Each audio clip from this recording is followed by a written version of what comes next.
దేశంలో టెర్రరిజం మరో కొత్త దారిని వెతుక్కుంటూ జిహాదీ కార్యక్రమాలు పెంచుతోంది. ఉగ్రవాదులు ప్రజల మెదళ్లను ప్రభావితం చేసేందుకు ఇస్లామిక్ సాహిత్యాన్ని కూడా ఉపయోగించుకుంటున్నారు. అయితే గత కొంతకాలంగా తీవ్రంగానే జరుగుతున్నా ఇప్పుడిప్పుడే ప్రభుత్వాలు దీనిపై దృష్టి సారిస్తున్నాయి. తాజాగా మహారాష్ట్ర ప్రభుత్వం కీలక చర్య తీసుకుంది. ఐసిస్, హిజ్బుల్ ముజాహిద్దీన్, అల్ ఖైదాలకు సంబంధించినటువంటి 114 మ్యాగజైన్లు, పుస్తకాలు, డిజిటల్ ప్రచార సామాగ్రిని నిషేధిస్తూ మహారాష్ట్ర హోంశాఖ గెజిట్ నోటిఫికేషన్ జారీ చేసింది. మరి ప్రజలను రాడికలైజ్ చేసేటువంటి ఈ సాహిత్యం వెనుక ఎలాంటి నెట్వర్క్ ఉంది? ఈ స్టోరీలో చూడండి.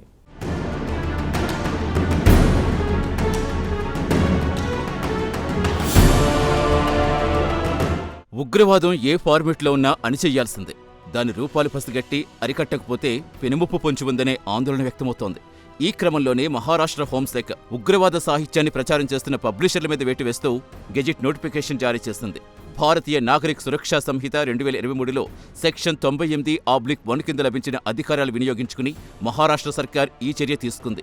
ఈ సాహిత్యం భారత సార్వభౌమత్వానికి, సమగ్రతకు, రాజ్య భద్రతకు, శాంతి భద్రతలకు హాని కలిగిస్తుందని, ముఖ్యంగా యువతను రాడికలైజేషన్ వైపు నెట్టే ప్రమాదం ఉందని ప్రభుత్వం అభిప్రాయపడింది.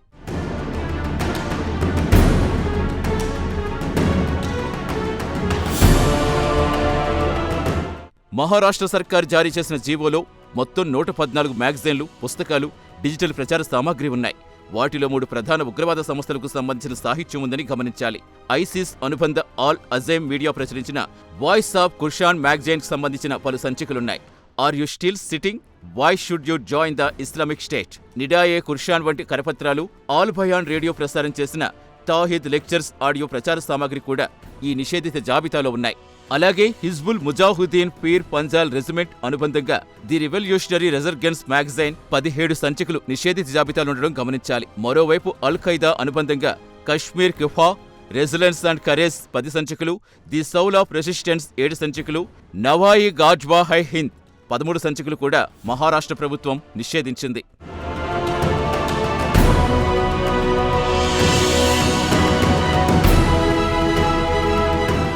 ఇంటెలిజెన్స్ ఇన్పుట్లు, సైబర్ సర్వేలెన్స్ నివేదికలు, మహారాష్ట్ర యాంటీ టెర్రరిజం స్క్వాడ్ వంటి ఏజెన్సీలు నిర్వహించిన బహుళస్థాయి దర్యాప్తుల ఆధారంగా ఈ చర్య తీసుకున్నారు. గత మార్చిలో ఏటీఎస్ అదనపు డైరెక్టర్ జనరల్ ఆఫ్ పోలీస్ పంపిన అధికారిక లేఖ ఆధారంగా ఈ ప్రక్రియ మొదలైందని హోంశాఖ చెబుతోంది.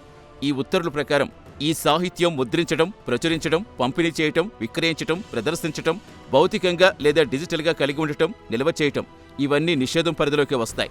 అంటే కేవలం ప్రచురణకర్తలపైనే కాదు, ఈ సాహిత్యాన్ని డిజిటల్గా షేర్ చేసేవారిపై కూడా చట్టపరంగా చర్యలు తీసుకునే అవకాశం ఉంది.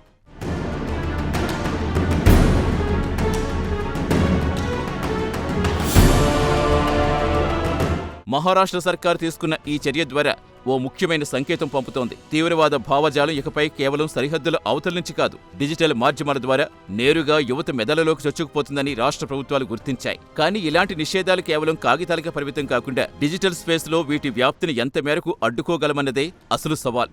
మహారాష్ట్ర ఏటీఎస్ తీసుకున్న ఈ చర్య దేశవ్యాప్తంగా ఇతర రాష్ట్రాలకు ఒక మోడల్గా మారుతుందన్నది వేచి చూడాలి.